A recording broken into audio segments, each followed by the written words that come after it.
Hello everyone, welcome back to my channel. My name is Abhay and we are covering the GraphQL API series, and this is the part 4. In the last 3 videos we understood what is GraphQL API, what is the difference between the REST API and the GraphQL API.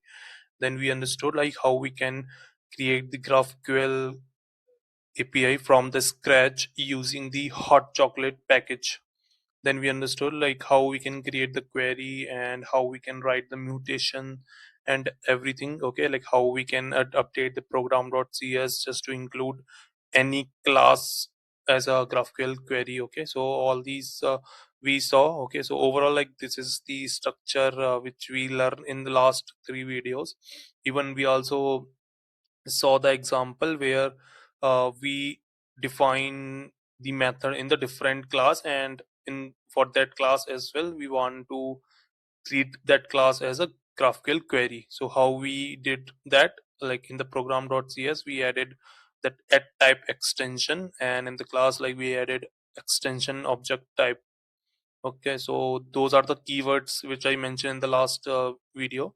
So if you didn't check out those video, I recommend you to come with in the first from the first part. Okay, because this is the part 4. So if you directly coming to this, it might be possible that you got confused. Okay, but if you already know about what is GraphQL query, and if you just want to know like how we can connect the GraphQL API with the React application or any UI application. Okay, so in this video we are going to see how we can connect our GraphQL API with the React JS application. Okay, so it's more like a connection between the API and the UI.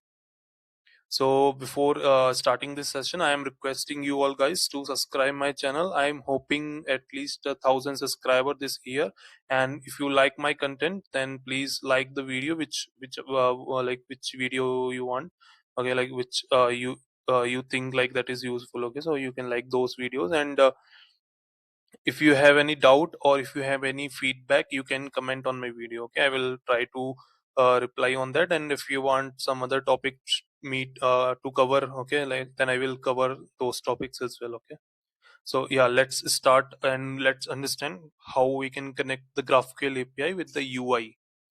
Okay, so let me show you again like what we have till now. Okay, actually I added more classes here, like order this class I added. Okay, order query. So basically the structure is we have two queries.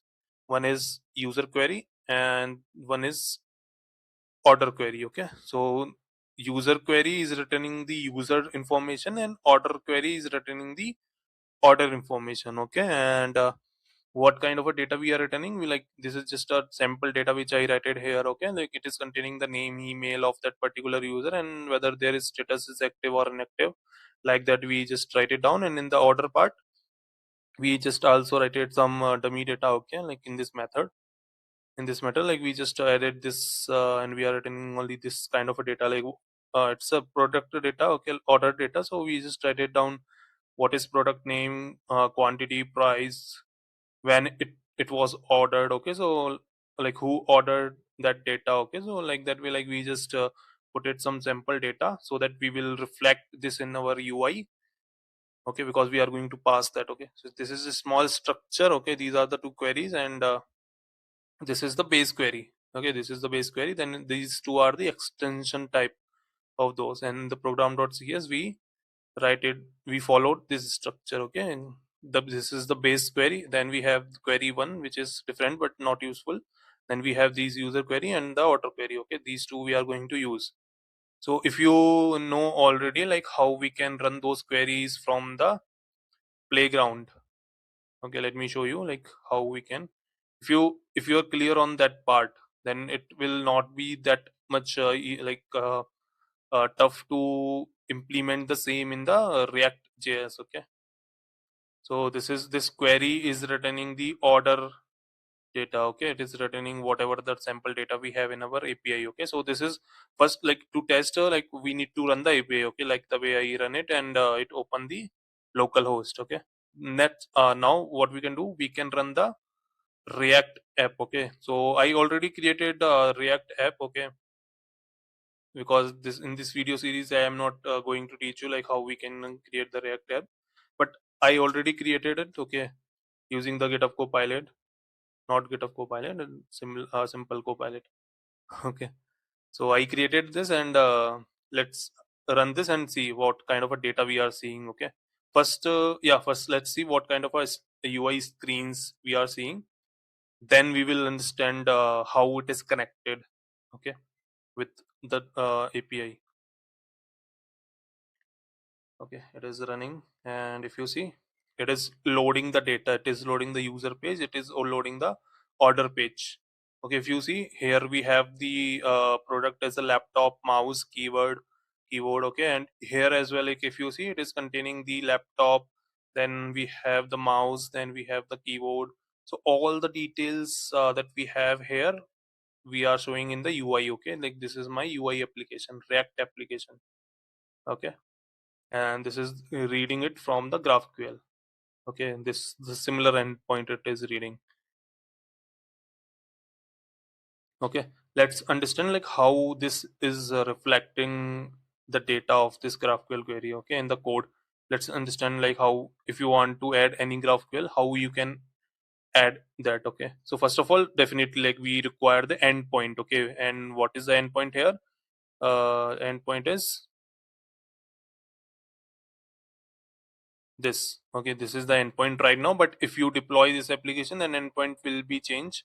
Okay, but from in the local perspective, this is my endpoint. So first of all, we need to add this endpoint somewhere. Okay, in the code. So basically I added in this environment variable. Okay, like this is just a environment variable. I added this endpoint. Okay, as well as in some of the JS queries, maybe it is I added in some of the files. Okay, but let's see. First of all, like this is the app.js. This is the major, not major, this is the initial page, okay, of this application. Then here what I am doing, I am just calling these two buttons, order page and user page. Okay, on based on that I am appending this JS files. Okay, so let's understand these two, orders.js and user.js. So I am going again under the order.js. Then wait. Okay, here what I am doing, it is, if you see, like it is reading something. Okay, order query. And also first of all, let's understand like where we write it this. Okay, this part, where in the code we write it this. So if you see, this is the query. Okay, so here in this file, like I store both of them. Okay, whatever we are seeing in the playground, this is, we are supposed to store somewhere in the UI part as well, because this is the structure that we want. Okay, in the response, whenever we are calling the API. Okay, so this is just we copied. Okay, not the whole part, only the internal part we copied. Okay, like that way. Okay, query, then class name. Okay, like that way, but it's a more like a similar thing, but we just remove the curly braces. Okay, it can be there. Okay, it is not an issue. We can also remove the curly braces. Then we just give the name of the variable. Okay, so this is like how you add the query in the React.js. Then the next step is you need to read this. Okay, how you can read this? If you go on again in the order.js. Okay, this is imported. Okay, imported from this path.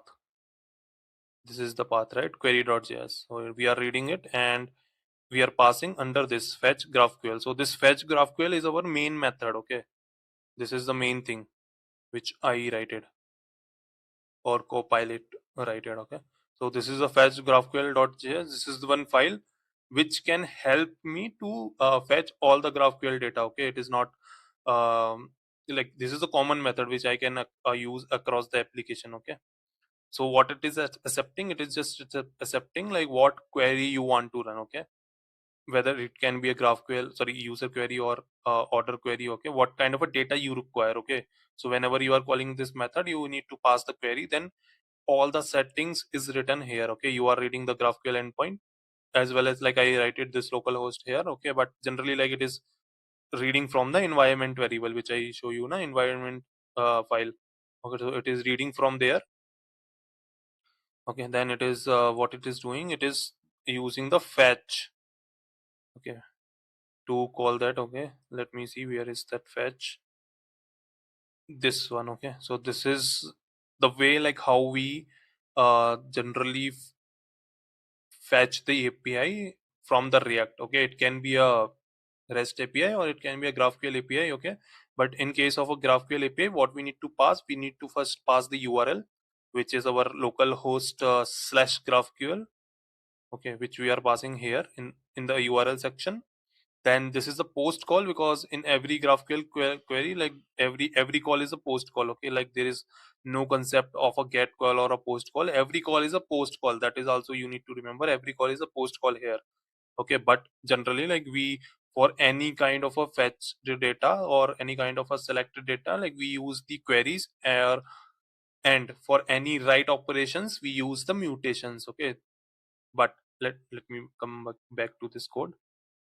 We are using method as a post, then this is just a minor content type application.json. Okay, this we are setting the header. We can also set the header in, if you want, here in the http.header. Okay, you can put content type and you can put the answer here like application.js. Okay, so all these things like we are doing here. And in the body, in the body part, what we are passing, we are passing the query. Okay, so that's it, like only these four things you need to remember. Okay, when you are calling the GraphQL API or any API. Okay, like here like we are passing directly the query in the body, but in the REST API it might be possible that you some things you need to pass in the header, or maybe in the body part as well you can pass something in format of a JSON or something else. Okay, but in the GraphQL this is the solid structure. Okay, method is a post, we need to pass the URL, then header, and the header as well, like we can pass the authentication token as well. Okay, but the query we are supposed to pass in the body. Okay, this is the query, and here we are passing this in the body. So when we run it, it will give us the response will be captured here. Then we are just checking like whether that response is correct or not. Then we are just getting the result from the response, and we are just returning it, so that that thing will come here, and it is, once like it get the data, it is updating in the table which we are seeing in the UI. Okay, here we are seeing the data, okay, which is coming from the API. Okay, I hope you understood. Like first, you need to run the API. Okay, if the API is running, you see like how you can see the whether API is running or not. You run this localhost slash GraphQL manually. When you write the query, you are seeing the data. Okay, and if you are seeing the data, then it means your API is up and running. Okay, API is running fine. Once your API is running fine, what you did, you just run the React application, and in the React application you are seeing the data. Okay, and the main thing is these four things which I show you. Like when you are calling the GraphQL API, these are the things that you need to check. Okay, because here every time like you need to update the query, like when you are seeing the left this order data, then you are passing different query. When you are seeing the user page, you are seeing the different query. Okay, so at this point like you need to pass the different queries to get the different data. Okay, this is the base or root structure. Okay, the other classes and all that, like that is up to you. Okay, like however like you are managing your code, okay, that is up to you. It's just this is the main thing which you need to monitor, or like this is the way like how you call the API. Okay, I hope you understood what is my point and how we can connect the React application with the GraphQL application. It is not that hard. Okay, like it is very easy to handle. Okay, because this is the main common method we created, so that like we don't write the repeated code. Okay, and URL as well, like we defined only once. Okay, not in every classes. Okay, so this is the way like how we generally practice the code. Okay. I hope you understood. Let's close this video, and in the next video, we are going to understand like how we can connect the database with the GraphQL. Okay, because right now, if you see, we are just passing the random data. Okay, but in the next video, we will create the Cosmos DB. There, like we will store the data, then we will read the data, and we will pass to the UI. Okay, end-to-end flow we will see in the next video. I hope you understood, and thank you guys. If you have any doubt, then you can comment on this video, and